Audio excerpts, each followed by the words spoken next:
Hi guys, welcome. If you're new here, my name's Nikki. I'm a beekeeper and I make beekeeping videos. If that's something you're interested in watching, hit the subscribe button. Today I'm going to talk to you about queen excluders. So we're going to go over what they are, the different types that you can get, and whether I use them or not. So here we have just a basic queen excluder. You'll see that they are graded. And what these do is these grates on the excluder are measured to an exact measurement that worker honeybees can get through, but the queen bee cannot get through.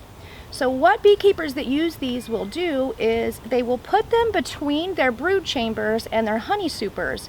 So it allows the female worker bees to come up through the queen excluder and put honey into that super.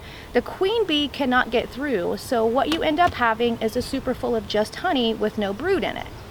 You do not have to use these are optional. I know plenty of beekeepers that don't use them. I personally do.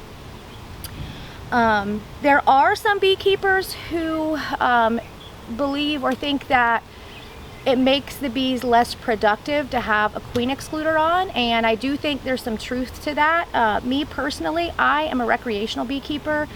Currently I don't sell honey. I kind of give it away. I do extract it, but I give it away to friends and family. It may be something in the future that I do, but right now I don't produce honey for the purpose of selling it. We just consume it. So for me, if the bees aren't as active or don't produce as much honey, it's not really a big deal for me. And I think it makes it just an easier process to extract. So this is why I use queen excluders. Now you'll see here, this is a metal one. And this one here is a plastic queen excluder. They both work just fine. My personal preference though is the metal excluders. They're really inexpensive, and the metal are only a couple dollars more than the plastic. So in my opinion, it's just a better investment over the long run to get the metal. The metal are easier to clean. They don't warp. Sometimes the plastic, you'll get a little bit of warping. So over time as you use these, they get a lot of propolis on them, they get a lot of wax on them. And just to show you an example of a well-loved queen excluder, this is an old excluder. It does have a lot of propolis on it, a lot of wax on it. Currently not using this one, but this is kind of what you can expect over time for your excluders to look like. And I personally think that the metal is just much easier to clean. I'm getting ready to do an inspection on this specific hive, and I am hoping that today I'm going to put a super on. So I'm going to get into this hive and show you, or hopefully show you, how to put the queen excluder on. Okay, so this hive was one of my splits this year, and they were about 70% drawn out in the top box. So this week I'm hoping that we can put our honey super on. So let's just do a quick inspection and see what we find.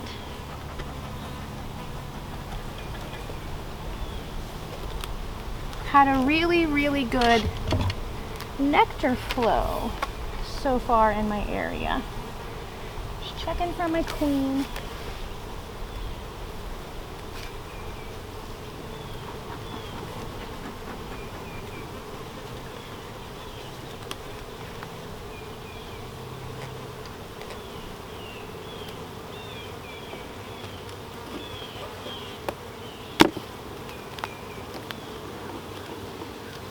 This already looks great. There's lots of bees up here. And no queen up top.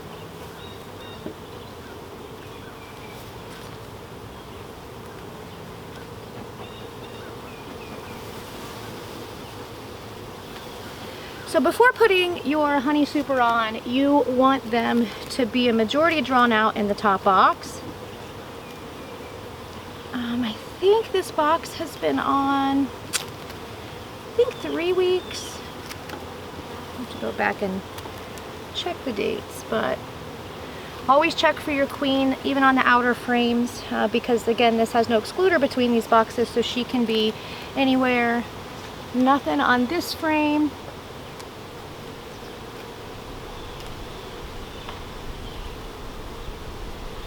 So my next frame, I can see that they're already starting to draw out this side. This side is drawn. We have just an empty frame. Looks newly drawn. We've got some nectar in here. It is a little bit darker than when they store the sugar syrup. And so that is what we look like on this side, and they barely started drawing this side out. So pretty sure we're going to be putting that super on today, and I'll show you how I put the queen excluder on.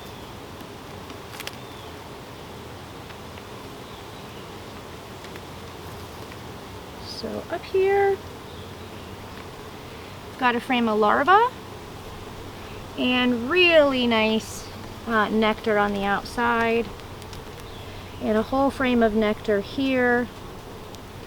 Like I said, this was a split from one of my overwintered hives, and they have been doing really well.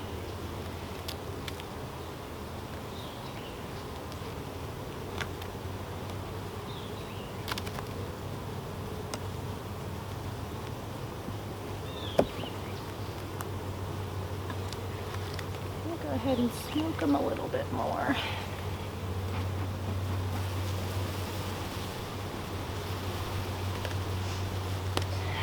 Get them out of the way. Heavy frame.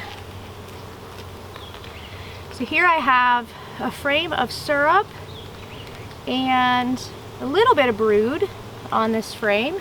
Pretty heavy frame. And on this side of the frame, I have brood and some larvae. Curious to see what I'll find today. This hive I have not seen a single queen cell in this hive this year.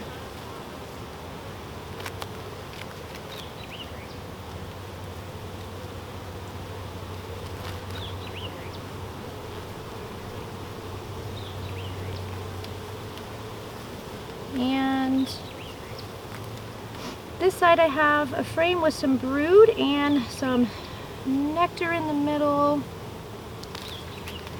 Really beautiful rich color on that nectar too. And I've got brood with some nectar here in the middle. So I haven't seen my queen yet, and I haven't seen any eggs yet. But I have seen larvae. But those are the things you want. If you don't see your queen, you definitely want to see eggs. And so as of yet, I haven't seen any eggs. She's been laying pretty well up in this top box.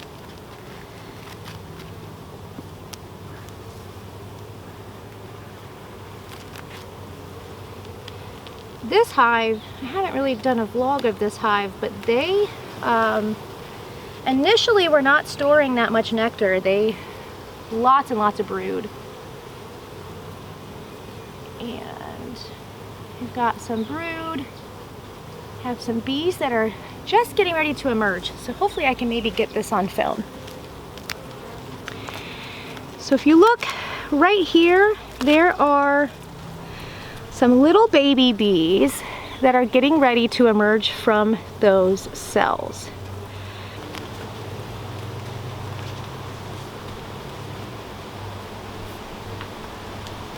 Amazingly cool thing to see.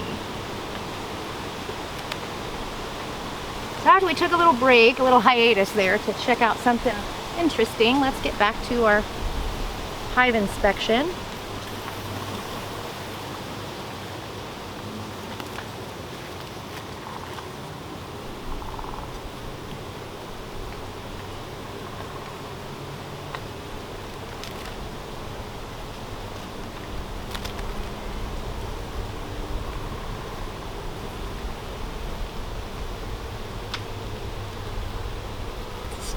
Propolis, and we got some burr comb on the bottom.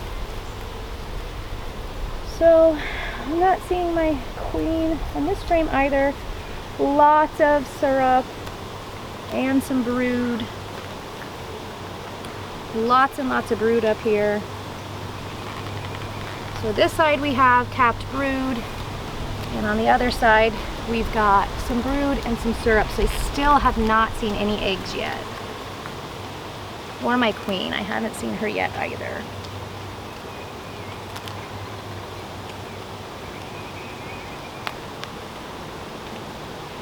I will say that I have not been behaving like a queenless hive.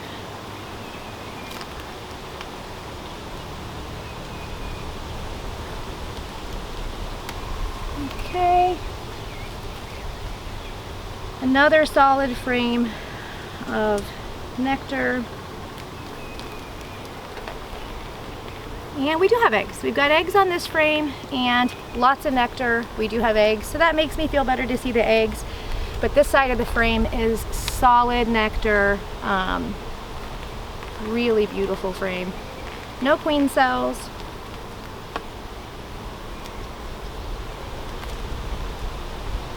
And, oops, sorry girls.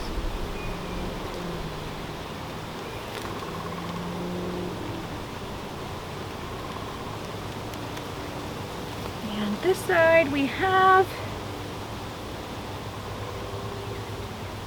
some eggs and some nectar. And on this side I've got lots of nectar. So this top box is a ton of nectar up here. And our last frame is drawn, so, or at least partially drawn, so we are absolutely going to add our honey super on today. And whenever you do that, you remove the feeder, because you don't want the bees storing the sugar syrup on top and not nectar. This side is empty, and on this side we have, we've just drawn this out, and this looks like empty cells. Now, if your hive is new, if it's your first year, you can continue to feed them sugar syrup. So depending on your nectar flow that year, and if it's not great, you can give them the sugar syrup even after the honey super's on, because your first year the bees are storing for themselves. So most of the time you're not going to have extra honey to extract on a new hive. And if you plan on not extracting at all that first year, you can continue to feed them the sugar syrup and let them just get a lot of stores. But again, that's not something that you're going to want to harvest.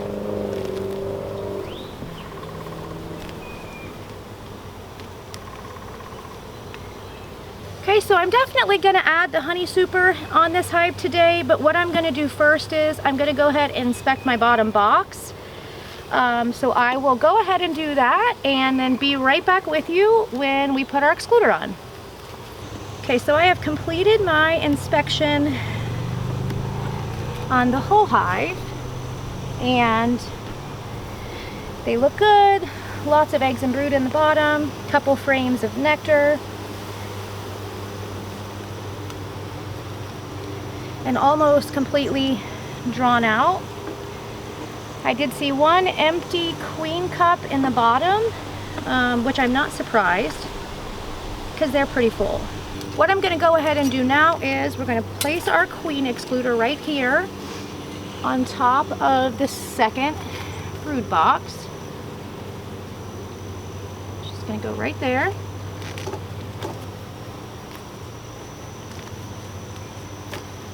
And then place our honey super on top.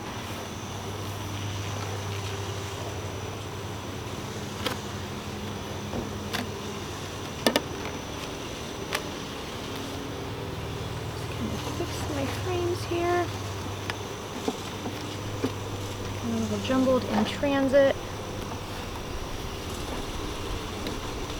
Okay, just kind of fix my frames. And as I said before, these bees will not have a feeder on now that they have this honey super on. I don't want them storing the sugar syrup up here. I want them to store nectar that they'll turn into honey. So after this, we just put our inner cover on.